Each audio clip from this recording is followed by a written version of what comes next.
Arabia के जो king हैं, किंग ऑफ सऊदी अरेबिया, उन्होंने हार्वर्ड यूनिवर्सिटी को $10 मिलियन दिए हैं और जॉर्ज टाउन को भी 10 मिलियन दिए हैं ताकि इस्लामिक स्टडीज़ की वहाँ जगह बनाई जा सके, ताकि इस्लाम को और अच्छे से समझा जा सके और जगह बन सके।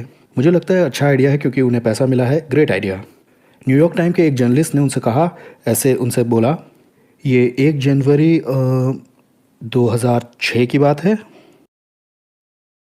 उस औरत ने उसकी तरफ देखा और ऐसे कहा, आप चाह रहे हैं कि हम समझें? उसने कहा, हाँ। क्या आप सऊदी अरेबिया में भी क्रिश्चियन स्टडीज़ के लिए जगह बनाएंगे?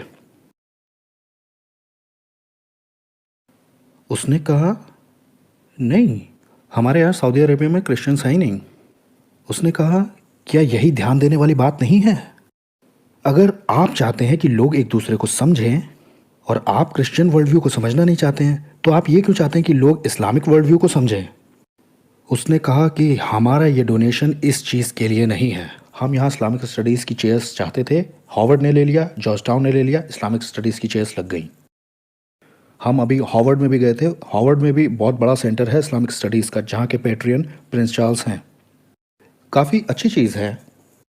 लेकिन ऐसा क्यों है कि कोई भी इस्लामिक कंट्री जिसे मैं जानता हूँ, जैसे कि ईरान हो गई, मलेशिया हो गई, इंडोनेशिया, सऊदी अरेबिया है और यहाँ तक कि इराक भी है, और ये मॉडर्न कंट्री टर्की भी हो चाहे। अभी टर्की में देखिए क्या हुआ है रिसेंटली। बहुत ही बेरहमी से टॉर्चर करके हत्या कर दी गई है 4 लोगों की, और उनमें से 1-2 तो ऐसे थे जिन्हें 1 घंटे से ज़्यादा टॉर्चर किया गया। आपने ये घटना पढ़ी होगी। कहाँ गई वो गवर्नमेंट? वो गुहार कहाँ गई? वो चीख जो कि मीडिया की होनी चाहिए ऐसी जगहों पर। कभी थोड़ा बहुत यहाँ होता है, कभी वहाँ होता है, बस।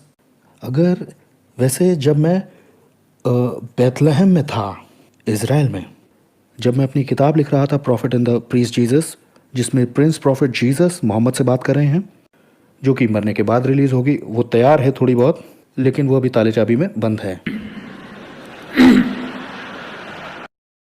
क्योंकि मैं अभी अपनी वसीयत पे साइन करने के लिए तैयार नहीं हूँ, क्योंकि जहाँ जायदाद का मामला हो वहाँ रिश्तेदार बहुत होते हैं।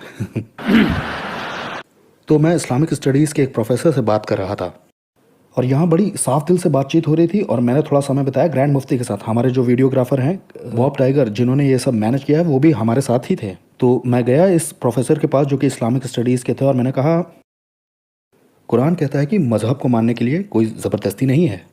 उसने कहा, हाँ बिल्कुल सही। और मैंने कहा, अगर आपकी बेटी, और मैंने इशारा किया उसकी बेटी की जो तस्वीर वहाँ रखी थी डेस्क पे, कि अगर ये क्रिश्चियन बन जाती है, आप क्या करेंगे? उसने पलक तक नहीं झपकाई उस बात पे। उसने मेरी तरफ देखा और कहा, मैं उसे मार दूंगा। मैंने कहा, आप मार देंगे? उसने कहा, हाँ, आप खुद अपनी बेटी को मार देंगे जान से? उसने कहा, चलिए मैं ऐसे कहता हूँ, मैं वो सब कुछ करूँगा अपनी ताकत भर ताकि वो ये बदलाव ना ला सके। उसके बाद मैं उसे सौंप दूंगा अथॉरिटीज़ को, और उन्हें देनी होगी सजाए मौत। मैं उसे मरवा के ही रहूँगा। तो मैंने कहा, इसका मतलब कंपल्शन तो है मज़हब में, इसकी कोई आज़ादी नहीं कि ईमान ना रखना चाहें। आज मलेशिया में ऐसे लोग हैं जिनकी गलत पहचान हो गई है माँ बाप के हिसाब से जन्म से ही, और उनका नाम इस्लाम के फॉलोअर्स में लिया जा रहा है, और वो चाहते हैं कि उनका नाम उसमें से हटाया जाए क्योंकि एक बुद्धिस्ट है, एक बुद्धिस्ट फैमिली से है। आपने हो सकता है ये वाला केस भी सुना हो। यहाँ तक कि उसके पास इतने राइट्स भी नहीं कि वो कोर्ट तक जा सके, ताकि वो अपने माँ बाप के मजहब की हक के साथ मांग रख सके। तो अगर इस्लाम ये चाहता है कि उसे देखा जाए ऐसी ताकत की तरह जैसा कि अमेरिका है, जहाँ आज़ादी है ईमान ना करने की, तो उसे भी ये आज़ादी अपने लोगों को देनी पड़ेगी ताकि जो ना चाहे वो ईमान ना करे। और मैंने इसके बारे में बात की हुई है उनसे जो कि हाईएस्ट लेवल के मिनिस्टर्स हैं मज़हब के, और मैं पॉजिटिव साइड पे ख़त्म करूँगा ये बोल के कि खुदा का शुक्रिया करता हूँ कि उन्होंने मुझे इज़्ज़त बख्शी इस बारे में बात करने के लिए कई बार। और मैं कई ऐसी जगह गया हूँ जिनका पब्लिकली मैं नाम नहीं ले सकता हूँ, और माइकल गए हैं मद्रास तक जहाँ हमारी टीम को बुलाया गया। हम बहुत बहुत सारे इस्लामिक कंट्रीज़ में जाते हैं और हम सच के साथ लेकिन बड़े दिल से इन्वॉल्व होते हैं उनके साथ, चाहे स्टूडेंट्स हों चाहे फैकल्टी हो। मैं उनसे बहुत इज्जत से बात करता हूँ, लेकिन मैं उनसे मुश्किल सवाल पूछता हूँ क्योंकि वो मुझसे मुश्किल सवाल पूछते हैं। अमेरिका कभी भी मजहब को ज़बरदस्ती आपकी गर्दन पर नहीं रखेगा, और अगर वो ऐसा करता है तो वो अपने ही कॉन्स्टिट्यूशन को तोड़ देगा। और इसलिए मैं मानता हूं कि मजहबी हुकूमतों की हमें ज़रूरत नहीं है। हमें ज़रूरत है उस आज़ादी की जो कि एक क्रिश्चियन को क्रिश्चियन होने के लिए चाहिए। और मेरा अकेडमी से सवाल यह है कि आप किसी दूसरे को कानूनी हक दे देते हैं, एक हक दे देते हैं किसी बिलीफ सिस्टम को, लेकिन आप कानूनी हक क्रिश्चियनिटी का छीन लेते हैं अपने ही कैंपस से, और ये होता है पक्षपात।